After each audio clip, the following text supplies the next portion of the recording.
এখন আছি আমরা কন্যামতি গ্রামে। এই কন্যামতি গ্রাম দীর্ঘদিন থেকে এই নদী ভাঙ্গনের কবলে পড়েছে। আসসালামু আলাইকুম ভাই। ওয়ালাইকুম আসসালাম। আমি চাইলে আপনাকে কিছু প্রশ্ন করতে পারি? অবশ্যই। আমার প্রশ্ন মনে হচ্ছে যে আপনারা যে এখানে এসেছেন নারায়ণপুর ইউনিয়নে, তা এটা কি ইনশাল্লাহ হবে? নারায়ণপুর ইউনিয়ন আসলে একটি নদী বেষ্টিত একটি চর অঞ্চল। এইখানে নদীগুলো অক্টোপাসের মতো বেষ্টন করে আছে নারায়ণপুর ইউনিয়নটা। চতুর্দিকে নদী। এই এলাকার লোকজন এবং গরিব দুঃখী মানুষের ঘরবাড়ি যেগুলো আছে, এই ঘরবাড়িগুলো নদীতে বিলীন হয়ে যাচ্ছে এবং সাথে ফসলি জমি। এই অসহায় মানুষ তাদের সর্বস্ব হারিয়ে নিঃস্ব হয়ে যাচ্ছে।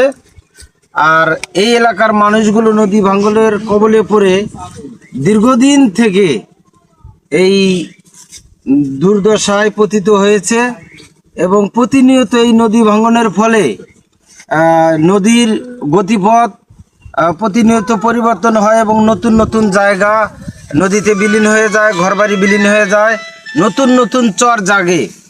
মানুষ চেষ্টা করে সেই চরে জায়গা নিতে, কিন্তু এক বছর যেতে না যেতেই আবার পুনরায় ওই জায়গাটাও ভেঙে যায়। এখন এদের মাথা গোজার ঠাঁই নেই, আমাদের মাথা গোজার ঠাঁই নেই। আমরা কোথায় যাই, কাকে কি বলবো? সরকারের কাছে বিশেষভাবে অনুরোধ করব, সরকার যাতে এই বিষয়ে আশু পদক্ষেপ গ্রহণ করে, কংক্রিটের বোল্ডার এবং জিও ব্যাগ প্রদান করে আমাদের এই এলাকাকে রক্ষা করে, বাঁধ নির্মাণ করে এবং স্থানীয় যে এমপি মহোদয় আছে তার কাছেও আমি অনুরোধ করব, উনি যেন এখানে এই এলাকাকে রক্ষা করার জন্য কংক্রিটের বাঁধ এবং জিও ব্যাগ দিয়ে এই এলাকাটাকে রক্ষা করে, মানুষের এই দুর্ভোগ লাঘব করে এই প্রত্যাশা রাখছি।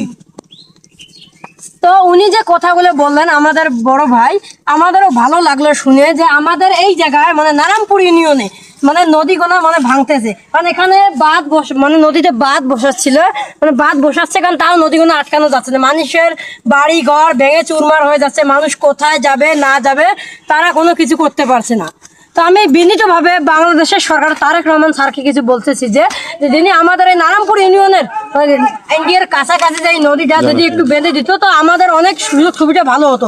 ধন্যবাদ। চলে আসবো আপনাদের মাঝে নতুন কোনো ভিলেজ আপডেট নিয়ে। এই পেজটাকে পাশে থেকে আমাদের সাপোর্ট করবেন না, আমি আরও ভালো ভালো আমাদের গ্রামের অঞ্চলের ভিডিওগুলো দিতে পারি। ধন্যবাদ।